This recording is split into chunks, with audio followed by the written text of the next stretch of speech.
ذی الحجہ کا مبارک مہینہ اور اس کے مبارک برکت والے ابتدائی ایام چل رہے ہیں، اور آنے والا کل کا دن وہ تو انتہائی درجے کے قابل، انتہائی بلند درجہ، عظمت والا اور بہت ساری برکتوں کو اپنے اندر سمیٹا ہوا دن ہے۔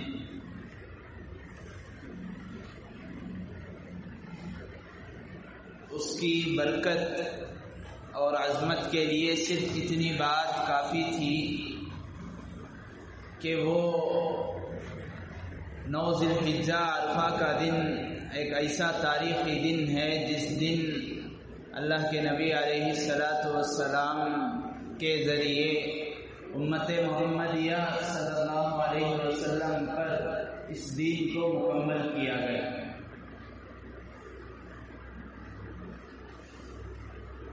آپ کو فرما دیا گیا کہ یہ دین آپ پر کامل ہم نے کر دیا ہے، اب آپ کو یا آپ کے بعد کسی کو اس میں کوئی اور چیز نہ زیادہ کرنے کی ضرورت ہے نہ کم کرنے کی ضرورت ہے۔ اور اس دین سے ہم اتنے خوش،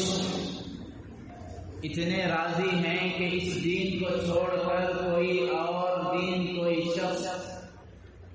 اسے قبول کرتا ہے، اسے بھی یہ صاف سنا دیجیے ہم اس کو ہرگز قبول کرنے والے نہیں ہیں۔ اليوم اکملت لکم دینکم واتممت علیکم نعمتی ورضیت لکم الاسلام دینا۔ بہت مشہور آیت ہے، یہ کل کے دن یعنی 9 عرفے کے دن ہی نازل ہوئی، جس میں دین، قرآن، شریعت کے مکمل ہو جانے کا تذکرہ اور حکم اللہ تعالیٰ نے سنا دیا۔ وَمَن يَبْتَغِ غَيْرَ الْإِسْلَامِ دِينًا فَلَن يُقْبَلَ مِنْهُ، ہم ہرگز قبول نہیں کریں گے، چاہے وہ عقل کے موافق ہو، چاہے عقل اسے درست سمجھے، چاہے عقل اسے داد اور تحسین کے لائق اور قابل سمجھے، چاہے اس بات اور اس نظریے، اس مسئلے کو دنیا والے اور دنیا کے سمجھدار انسان عقل کے موافق سمجھیں، وہ دین کے خلاف ہے تو خلاف ہے، تا قیامت خلاف رہے گی۔ جیسا کہ لبرلز، دشمنان اسلام کا یہ ایک چھوڑا ہوا شوشہ آج ملت اسلامیہ کے وہ لوگ جو اپنے آپ کو فکر مند جتاتے ہیں، اپنے آپ کو دین کا فکر مند، مسلمانوں کا ہمدرد سمجھتے ہیں، انہیں دین کا درد تو ہے، دین کا علم نہیں ہے، اس وجہ سے وہ ان کے شکار ہوئے۔ انہوں نے چھوڑا تھا، انہوں نے شروع کیا تھا، انہوں نے ایجاد کیا تھا دشمنان اسلام نے، اور اسے ایک کھلونے کی شکل میں ملت اسلامیہ کے مسلمانوں، نوجوانوں، ایجوکیٹڈ طبقے کے ہاتھ میں اس چھوٹے کو چھوڑ دیا۔ اور عموماً ان دنوں میں لوگ آ کر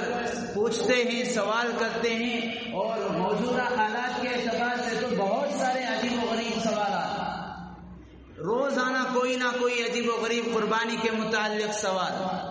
جیسا ایک سوال ایک صاحب نے پوچھا، حضرت موجودہ حالات بھی ٹھیک نہیں ہیں اور یہ بات بھی ہمیں سمجھ میں آتی ہے، کسی نے کہا لیکن عقل کے موافق ہے، وہ بات یہ ہے کہ ہم سال بھر گائے ہو، بیل ہو، بکرا ہو، اس کا گوشت کھاتے رہتے ہیں، اسے ذبح کرتے ہیں، اب ہمیں ان دنوں میں، قربانی کے دنوں میں قربانی کرنے کی شاید کوئی ضرورت نہیں ہے، اتنا اربوں کھربوں روپیہ ہم قربانی کے جانور میں خرچ کر دیتے، اس کی ضرورت نہیں ہے، حالات بھی نازیبا ہیں، ناگفتہ بھی ہیں، بہتر یہ ہے حضرت کہ اس کے بجائے کسی غریب کی بیٹی کے لیے، غریب کی بیٹی کے جہیز کے لیے استعمال کر لیا ہے، ان کے الفاظ غریب کی بیٹی کے جہیز دلا دیا جائے، کہیں پر پانی کا نظم نہیں ہے پانی کے لیے کنواں کھود دیا جائے، مسجد کا کام اٹکا ہوا ادھورا نامکمل ہے اس کو کرا دیا جائے، مدرسے کو تعاون کر دیا جائے، کسی غریب کو امداد کر دیا جائے، یہ کتنی بڑی نیکی کی بات ہے، کتنی اچھی بات ہے۔ علماء نے یہ فرمایا ایسے سوالات کے جواب میں، اور ہم نے بھی ان سے یہی کہا آپ کے اندر دین کا درد ہے، اچھی بات ہے، دین کا علم بھی ہونا چاہیے۔ دین کا درد آپ کو نجات نہیں دے گا، دین کا درد آپ کو جہنم سے نہیں بچائے گا، آپ کے دین کا درد بھی وہی معتبر ہے جو شریعت نے سکھایا ہے، جو شریعت کے موافق ہو، شریعت سے میل کھاتا ہو، شریعت سے ہم آہنگ ہو، شریعت کے مزاج سے، شریعت کے اصول سے اگر میرا اور آپ کا فیصلہ اور عقل اور نظریہ ہٹتا ہے، چاہے پوری دنیا سے سچ کہے غلط ہے، غلط ہے۔ اللہ کے نبی علیہ الصلوۃ والسلام سے نہیں بلکہ حضرت سیدنا ابراہیم علی نبینا علیہ السلام، جسے ہم سنت ابراہیمی کہتے ہیں، سنت رسول بھی ہے، سنت خلیل بھی ہے، سنت حبیب بھی ہے، وہاں سے سلسلہ شروع ہوا۔ کیا اس نبی کو جو نبی کے امت کا باپ ہوتا ہے، النبی اولا بالمؤمنین من انفسہم وازواجہ امہاتہم، نبی کی بیویاں تمہاری مائیں ہیں تو نبی تمہارے روحانی باپ ہیں، تو اس نبی کو امت کی بیٹیوں کی فکر نہیں تھی، اس نبی کو امت کے بیواؤں کی فکر نہیں تھی، اس نبی کو یہ خیال نہیں آیا کہ ہم سال بھر کھاتے ہیں، قربانی میں ذبح کرنے کی کیا وجہ ہے۔ وہ صاحب سے یہ کہا گیا اگر یہ درد کی بات ہے تو سال بھر آپ کو یہ دین کا درد، غریب کی بیٹی کے جہیز کا خیال کیوں نہیں آیا؟ ذی الحجہ ہی میں آپ کو کیوں آنا ہے یہ درد؟ محرم میں آ سکتا ہے، شعبان میں آ سکتا ہے، رمضان میں آ سکتا ہے، سال کے دیگر 11 مہینوں میں آ سکتا تھا، ذی الحجہ میں آنے کی کیا بات ہے، کیا وجہ ہے؟ اس بات کو بھی سوچیے۔ جیسے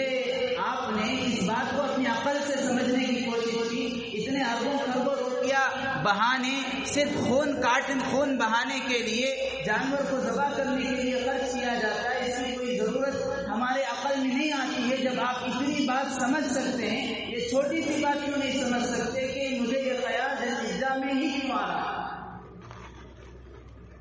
بزرگان محترم اسی لیے فرمایا ذی الحجہ اور اس مہینے میں سب سے محبوب عمل، صاف اللہ کے نبی علیہ السلام نے فرمایا ما من عمل ما عمل آدمی من عمل، ابن آدم مسلمان کوئی بھی عمل کرتا ہے، کوئی بھی کام کرتا ہے ذی الحجہ کے ایام میں، بالخصوص 10، 11، 12 ذی الحج میں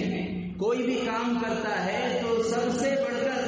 قربانی والے عمل سے بڑھ کر کوئی اور کام اللہ کے نزدیک 3 دنوں میں محبوب نہیں ہے۔ ما عمل آدمی، کوئی آدمی بہتر کام نہیں کر سکتا، کس سے بہتر؟ من احراق الدم،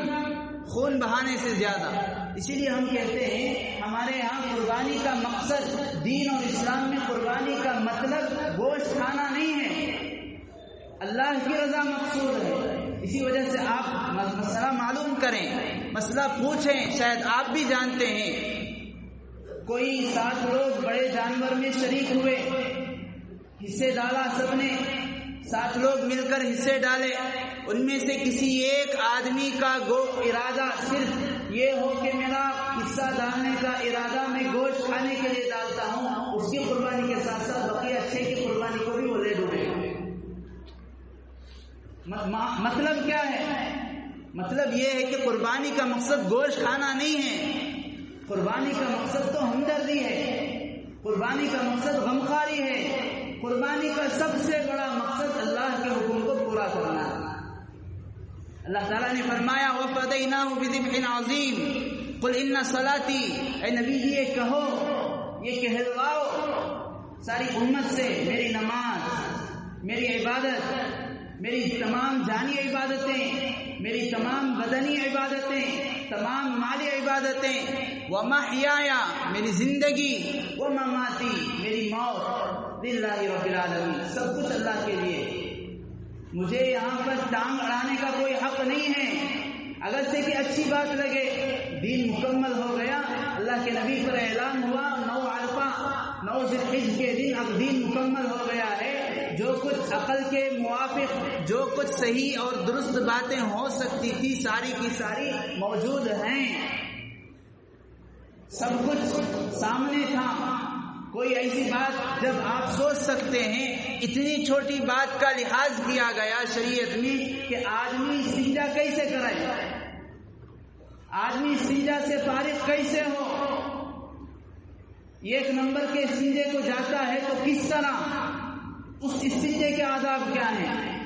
بڑے استنجا 2 نمبر کے استنجے کو جاتا ہے اس کے آداب کیا ہیں، آدمی استنجا کے بعد وہ کون سے کام کرے جن کی وجہ سے اسے پیشاب کے قطرے ٹپکنے کی بیماری نہ ہو، اسے سلسلۃ البول کی عذر نہ ہو کہ ہمیشہ پیشاب کے بعد بعض لوگوں کو یہ اشکال اور یہ عذر رہتا ہے کہ انہیں یہ وسوسہ رہتا ہے، شاید میں ناپاک ہو گیا وضو کے باوجود بھی، کیوں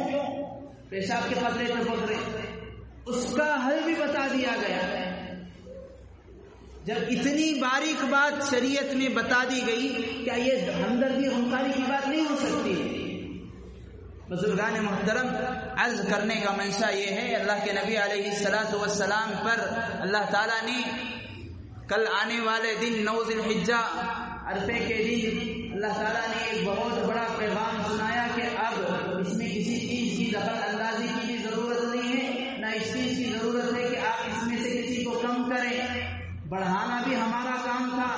گھٹانا بھی ہمارا کام، دین میں اضافہ کرنا بھی ہمارا کام، دین سے کسی چیز کو نکالنا بھی ہمارا کام۔ جب ہم نے فرما دیا، جب ہم نے مہر لگا دی، ما ننسخ من آیت او ننسها، ہم کسی حکم کو چاہے منسوخ کر دیں، بند کر دیں، یا کسی چیز کو ہم کسی حکم کو ختم کر دیں، یہ ہمارے اختیار میں ہے۔ جب ہم نے کہہ دیا کہ یہ دین مکمل ہے تو اب نہ ہمارے عقل کو اس میں کوئی دخل ہے، سمجھ میں آئے تب بھی کرنا ہے، نہیں سمجھ میں آئے تب بھی کرنا ہے۔ گزشتہ جمعہ یہی بات بتائی گئی، حضرت ابراہیم اور حضرت اسماعیل علیہ السلام کے لیے قرآن پاک نے ایک لفظ استعمال کیا، فلما اسلما، جب ان دونوں نے اسلام کو قبول کر لیا، جب ان دونوں نے اسلام کی حقیقت پیش کر دی، جب باپ بیٹے اللہ کے مطیع اور فرما بردار ہو گئے، اسی سے اسلام بنا ہے۔ ہمیں اطاعت ہر حال میں ضروری ہے، چاہے وہ حکم، چاہے وہ مسئلہ، چاہے اس کی حکمت، چاہے اس کے پیچھے ریزن، چاہے لاجک، کچھ نہ سمجھ میں آئے۔ دوسری فضیلت یوم عرفہ کی، اللہ کے نبی علیہ السلام نے فرمایا یکفر السنۃ الماضیہ والآتیہ، کہ یہ ایک سال پچھلے گناہوں کو بھی معاف کر دیتا ہے، یعنی صغیرہ گناہ، ایک سال اگلے یعنی آئندہ عرفے تک، آئندہ ذی الحجہ تک آدمی جو بھی اس سے صغیرہ گناہ ہوتے ہیں وہ بھی معاف، پچھلے ذی الحجہ سے آج کے ذی الحجہ، کل کے ذی الحجہ تک، اور کل سے آنے والے ذی الحجہ تک کے صغیرہ گناہوں کی معافی کا اعلان صرف اس ایک روزے کی برکت سے۔ اب 9 ذی الحجہ کے گزر جانے کے بعد 10 ذی الحجہ اسلامی تاریخ کا ایک بہت بڑا دن، ایک بہت بڑی خوشی کا دن۔ اللہ کے نبی علیہ السلام نے جب مکے سے مدینہ ہجرت فرمائی، مکے سے مدینہ ہجرت کر کے گئے تو دیکھا لوگ وہاں پر اپنی 2 دن انہوں نے متعین کر لیے تھے، یہود نصارہ نے، اور اس میں وہ خوشیاں منایا کرتے تھے۔ آپ نے فرمایا، آپ نے پوچھا کہ تم ان دنوں میں کیوں خوشیاں مناتے ہو؟ کہا یہ ہمارے لیے عید کا دن تصور کیا جاتا ہے۔ آپ نے فرمایا قد ابدلکم اللہ تعالیٰ نے اس سے بہتر دن عطا کیے۔ العید عیدان، بہترین خوشی کے دن 2 ہیں، یوم الفطر و یوم النحر، عید الفطر اور عید الاضحیٰ۔ اور عجیب و غریب بات، عید الاضحیٰ کا نام یوم النحر، قربانی کا دن. اسی لیے علماء نے فرمایا شیطان کا عجیب فلسفہ ہے، شیطان کی عجیب سوچ ہے، عجیب عجیب انداز سے وہ بہکاتا ہے. عجیب و غریب انداز سے اس نے حضرت ابراہیم کو بھی بہکایا تھا قربانی کرنے کے لیے. آپ نے بارہا سنا ہوگا حضرت ابراہیم حضرت اسماعیل کو لے کر قربان گاہ مینا کو جاتے ہیں. جاتے ہوئے راستے میں حضرت ابراہیم کی وہ کے پاس شیطان آتا ہے، کہتا ہے کہ آپ کیسے باپ ہو، آپ کو 90 یا 99 سال کی عمر میں ایک بڑی ایسے اللہ تبارک و تعالیٰ نے بیٹے کی خوشخبری دی کہ ایک باپ کے لیے عمر رسیدہ کے لیے اس سے بڑی نعمت نہیں ہو سکتی کہ بڑھاپے میں بیٹا ہوا ہے، اور آپ ہیں کہ اسے بھی قربان کرنے چلے ہیں. حضرت ابراہیم علیہ السلام نے ہاتھ سے کنکر اٹھائی اور اسے مارا، وہاں سے چلا گیا. پھر حضرت حاجرہ کے پاس آیا،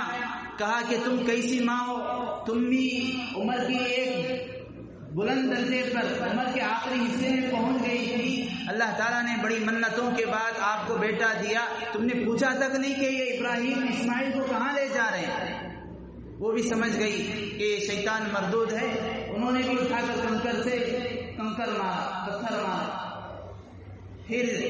حضرت اسماعیل کے پاس بھی آ کر بہکایا کہ تم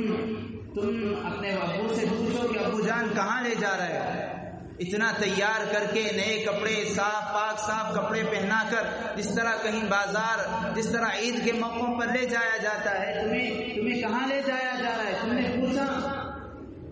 حضرت اسماعیل وہ بھی جو ہے خاندان نبوت سے تھے، بلکہ ان کے سلب سے اللہ کے نبی علیہ السلام کو آنا تھا. آپ اللہ کے نبی علیہ السلام کے جد امجد میں آتے ہیں، آپ سے اللہ کے نبی علیہ السلام کا خاندان کا سلسلہ چلا ہے. انہوں نے بھی اسی طرح پتھر اٹھا کر مارا. علماء فرماتے ہیں اللہ تعالیٰ نے اسی لیے ہر حاجی پر یہ عمل ضروری اور واجب قرار دے دیا کہ حاجی کا عمل یہ ہے کہ جب وہ حج کے لیے جائے، مینا کو جانا ہے، مینا میں جا کر وہ 3 جمرات میں 3 شیطان کے پتھر ہیں، بظاہر پتھر ہیں، کوئی شیطان نہیں ہے. یہ کہ ایک پتھر کو 7 کنکریاں مارے گا، وہاں بھی عقل کو چلایا جا سکتا ہے، وہاں بھی یہ سوچا جا سکتا ہے ارے بھئی ہم ہندوستان سے، پاکستان سے، دوسرے ملک سے یہ پتھر مارنے کے لیے آئے ہیں، پتھر مارنے کا کام کیا ہم وہاں نہیں کر سکتے تھے؟ ہزاروں لاکھوں روپے خرچ کر کے صرف ان پتھروں کو کنکری مارنے کے لیے آیا ہے. عقل چاہے ہماری اس چیز کو قبول کرے یا نہ کرے، عقل کے موافق ہو یا نہ ہو، یہ مسلمان کی شان نہیں ہے کہ وہ عقل کا بہانہ لے کر یا کسی بھی دشمنان اسلام کی سازش میں آ کر ایک بہت بڑی عبادت سے چوک جائے. علماء نے فرمایا اسی لیے اللہ تعالیٰ نے یہ فرض قرار دے دیا کہ شیطان جو ہے تمہیں 7 جگہوں سے بہکاتا ہے. حضرت ابراہیم کو بھی روک رہا تھا، کس چیز سے؟ قربانی کرنے سے. حضرت حاجرہ کو بھی روک رہا تھا، کس چیز سے؟ قربانی کے لیے بھیجنے سے. حضرت اسماعیل کو بھی شیطان روک رہا تھا، کس چیز سے؟ قربان ہونے سے. قربانی کرنے والے کو بھی روکا، قربان ہونے والے کو بھی روک رہا ہے، اور قربانی کے لیے تیار کرنے والی کو بھی روک رہا ہے. اور 7 جگہوں سے شیطان حملہ کرتا ہے، اوپر سے، نیچے سے، دائیں سے، بائیں سے، آگے سے، پیچھے سے. یہ تو 6 جہات ہو گئے، اور یہ خود اپنے اندر سے اس طرح کے طرح کے خیالات، طرح کے وساوس، طرح کے اشکالات بیجا اپنی عقل کو چلانے، عقلی گھوڑے دوڑانے کے ذریعے سے شیطان بہکاتا ہے. اسی لیے اللہ کے نبی نے فرمایا ان الشیطان فی الانسان یجری کمجری الدم. انسان شیطان کے اندر اس طرح بھاگتا ہے، اس طرح گردش کرتا ہے جیسا اس کا خون کا سرکولر ہوتا ہے، خون گردش کر رہا ہے جیسا اس کے اندر شیطان بھی اسی طرح حرکت کر رہا ہے. اندر سے بھی بہکاتا ہے، باہر سے بھی، ہر طرح سے 7 جگہوں سے الگ وساوس سے بہکاتا ہے، قربانی سے روکتا ہے. شیطان نہیں روک رہا ہے، شیطانی لوگ روکیں گے.